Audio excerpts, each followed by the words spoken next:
Laïkino, la rubrique cinématographique de l'Union des familles laïques. Avec Alain Defremont.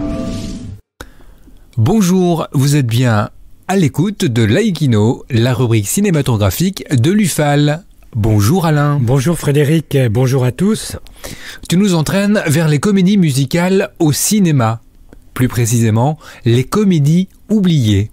C'est-à-dire ? Eh bien, quand on parle de comédie musicale, on pense tout de suite à Chantons sous la pluie, qui va ressortir d'ailleurs en version remasterisée. On pense aussi à West Side Story ou encore au récent La La Land. 3 grandes réussites, il est vrai. Alors, j'ai revisité mes souvenirs et j'ai trouvé 3 films, 3 comédies musicales absolument passionnantes, voire inoubliables. Comédie assez ancienne donc. Oui, pour 2 d'entre elles, qui ont vu le jour au XXe siècle. En 1974 sort un film étrange, un ovni, Le fantôme du paradis, réalisé par un jeune metteur en scène prometteur, Brian De Palma. Sur des musiques et des chansons de Paul Williams, on est embarqué dans une intrigue tirée du roman de Gaston Leroux, Le fantôme de l'opéra. Mais le film est un mélange de cette intrigue ainsi que de la damnation de Faust et voire de Frankenstein. C'est un pur bijou visuel et musical que personnellement je ne suis pas prêt d'oublier. La seconde comédie musicale est un drame social. Il s'agit de Une chambre en ville de Jacques Demy. Oui, le Jacques Demy des Demoiselles de Rochefort, des Parapluies de Cherbourg et de Peau d'âne. Mais cette chambre en ville est beaucoup plus sombre que ces films. C'est l'histoire d'amour que vivent François, ouvrier en grève, et Édith, une fille d'aristocrate mal mariée à un bourgeois. La chambre du titre est occupée par François à Nantes, patrie de Jacques Demy.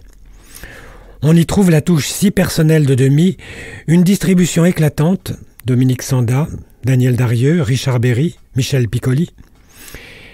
Et cette fois, c'est Michel Colombier qui en composa la musique sur des paroles de Jacques Demy. Mais Colombier écrivait les musiques sans se soucier du scénario, semble-t-il, ce qui a peut-être conduit à l'échec commercial de ce film. Et que dire des absents ? Plus de Michel Legrand pour la musique et plus de Catherine Deneuve, initialement prévue, mais qui voulait y chanter vraiment elle-même et non être doublée comme dans les précédents films de Jacques Demy. Détail amusant, Demy voulait appeler son film « Eddie de Nantes ». Voyez ce film qui recèle vraiment de scènes formidables. Et la troisième comédie musicale ? Alors celle-là est plus récente, c'est sorti en 2007, elle était en concours au Festival de Cannes. Il s'agit des Chansons d'amour. C'est sans doute un de mes films préférés pour l'avoir vu au moins à 5 reprises au cinéma. Une merveille d'alchimie entre l'histoire, la réalisation subtile de Christophe Honoré, les chansons inoubliables d'Alex Baupin et les quartiers de Paris filmés avec une infinie tendresse. Je ne vous dis rien de l'histoire, laissez-vous emporter par ce bijou de cinéma qui, j'en suis sûr, deviendra un classique du genre et dont les chansons resteront longtemps dans votre mémoire. Merci Alain et à bientôt.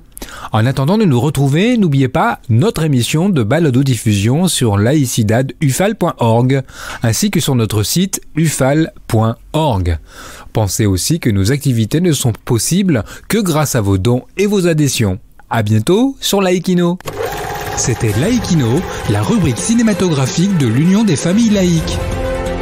Retrouvez toutes nos rubriques Laïkino et l'ensemble de nos balados-diffusions sur lufal.org.